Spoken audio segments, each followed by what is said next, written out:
be driving a snub nosed truck like that. If I know that he was been driving a snub nosed truck like that, I would have raised total Cain with him going out there and doing that job. Of course, according to his stepfather, Ali, that's married to my ex-wife, he done already made a haul or two before with Brundage and Bone, but now those trucks at Brundage and Bone he was hauling down to Memphis was a different style truck and was a different, a completely different truck, a lot bigger truck. I don't know if it had like a front end on it, like a Peterbilt. I can't remember right now if it was a snub nose. I don't think it was a snub nose, but then again, it may have been. But according to Ali, done already made that trip two or three different times, so that pretty well eased his conscience in saying, well, it wasn't that he wasn't experienced in driving a truck like that across country. Right. I even asked Nick, did he want me to tag along, if nothing else, to keep him company? Really? Yeah. I mean it, and he just said with him going out there, he may not get it, and more or less just waste. It could be a waste of my time. I got you. But now, which brother are you? Are you the oldest or the youngest or what? I'm the oldest. You're the oldest. I'm the oldest. Rick, he's my partner in all this. He's the middle one. Okay. And Rick is more identifiable with folks out in the field with us because he's out there. He's been in it so long. So Rick is your middle brother? Yes, sir. I got you. And what's your name again? Mitch. Mitch. Okay. You know Jesse, right? I only know Jesse by name, and I don't know if I've met him or not. He wound up marrying, in which I didn't know this until the funeral. He wound up marrying Nick's first wife's sister, and had 3 or 4 children by her. Oh, okay. So those two was really close. Okay, no, Nick, he never said that. He never told me that. Really? Yeah. He just said that Jesse has helped him for a while, and you know. According to Jesse, if it wasn't for Nicholas, he would have went under towards being a homeless person and never would have got a footing in the industry. According to Jesse. I got you. Okay. But y'all was at the funeral, I was told, but you never did introduce yourself, and you probably felt like that it could have been awkward in doing so. I understand that. Yeah, we had nobody pointed anybody out. I got you. Other than Sean, he showed us his wife. Okay. And she came up, and of course, she had a few questions, but right. But nothing. Have y'all spoken to her since then?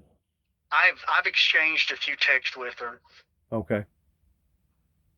I mean, like right now, we're just trying to get everything finalized and processed with insurance. Yeah, with insurance. I was told, I don't know how true it is, this was by the record driver that actually went and picked that truck up, that the trailer, that semi, he slammed him in the back end of that trailer, that he totaled that trailer completely out. That was a Walmart semi. Yeah, he didn't tell me that. He just said there was a lot of damage to both vehicles. Well, there was like 4 vehicles involved, wasn't it? In addition to yours. There may have been, but I was led to believe that there was 3 in all. Ours, that tractor trailer, and then another vehicle. And then he took out about 50 foot, 75 foot of a bridge railing, correct? I wasn't even told that. That's what the state trooper said that I talked to the day after the wreck actually happened. He was good enough to sit down and talk to me. The trooper I spoke with, undoubtedly, Oklahoma State troopers, they go in between helping the Department of Transportation there in the state as well. And I got a phone call from a state trooper that he did a Department of Transportation report And he told me that he was not the Le- trooper the leading investigative trooper or whatever they Right. call it. that handled the accident. And I called. I don't even remember which Department. which office, but nobody Oklahoma something. nobody told me anything. They didn't. So Well, I'm assuming that your insurance is going to take care of all the property damage, regardless whether it be because according to the record driver, it totaled your truck completely out. that's right. It did. It did. So your insurance is going to cover all that. I was just wondering about my son's death, though, if the insurance is going to offer some sort of settlement on that. I don't know. They have not told me anything. They just said that they'd be in touch. Gotcha.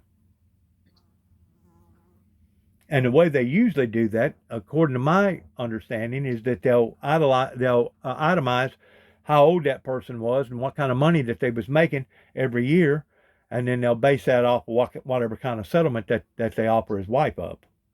Like I said, I'm having difficulty with her because I don't know if it's trust issues. I don't know if it's just because her culture is not originally from America and she's from Ukraine or over in the Russian area. But I'm having difficulty in being able to have a decent conversation with her about all this. She kind of acts like it ain't none of my business. Huh.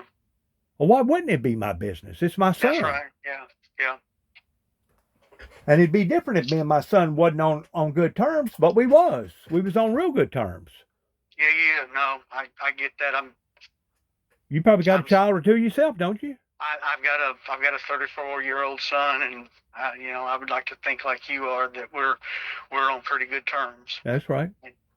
And I wouldn't want to. Not to say it's perfect, but at least we was. I mean, me and Nicholas, we was always talking about God because of the calling that I feel like that I had in my life. Because I took him on a mission trip at the age of 12 with me over to Washington D.C. and New York City. Kept him with me for about 3 months, being out in the field passing out Bible literature all up in the Northeast area. Mm-hmm. A matter of fact, which this is kind of irrelevant to what we're talking about, probably about 6 months before the accident happened, he come by here on a Thanksgiving, him and his daughter, and he had his boss's truck pulling a camper, and they stayed all night, and we kind of chewed the fat and talked about this and that, and then the following next morning he leaves, and about 15 minutes later I see him coming back, and I asked him, I said, "What's up?" He said, "I forgot to give you something." He gave me a card, said Mercy on the front of it, thanking me for everything that I'd done, and a $100 check was in there in the name of the Windmill Ministries Missions. That was the same name that we started out with back in 1989 going up to Washington, D.C., and then he surrendered his rosary to me, and he told me, he said, "I'm giving up on Catholicism, but I'm not giving up on God and the Lord Jesus Christ." From that moment on, it seemed like he was on fire for God. Almost every time we talked, there was God in our sentences. Well, Dennis, we didn't get in depth in religion and conversations, but you could tell that you could tell he was involved. Yeah, he was humbled. Yeah. You can tell by using somebody's speech, rather not their GDing in every other language or every other word, or if they try to be humble about themselves. Right. The way that they carry themselves. I mean, there were some references made. Yeah. What's your final analysis about all this? I don't know. I really don't know. I haven't got a report. And honestly, if I was to say something, it'd be hearsay. Gotcha.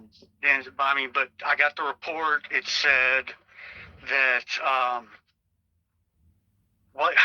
don't know if the report said he was speeding, but somehow or another, there was a conclusion that he was doing 70 plus, and that maybe the report. I'm not talking with the trooper, he may have.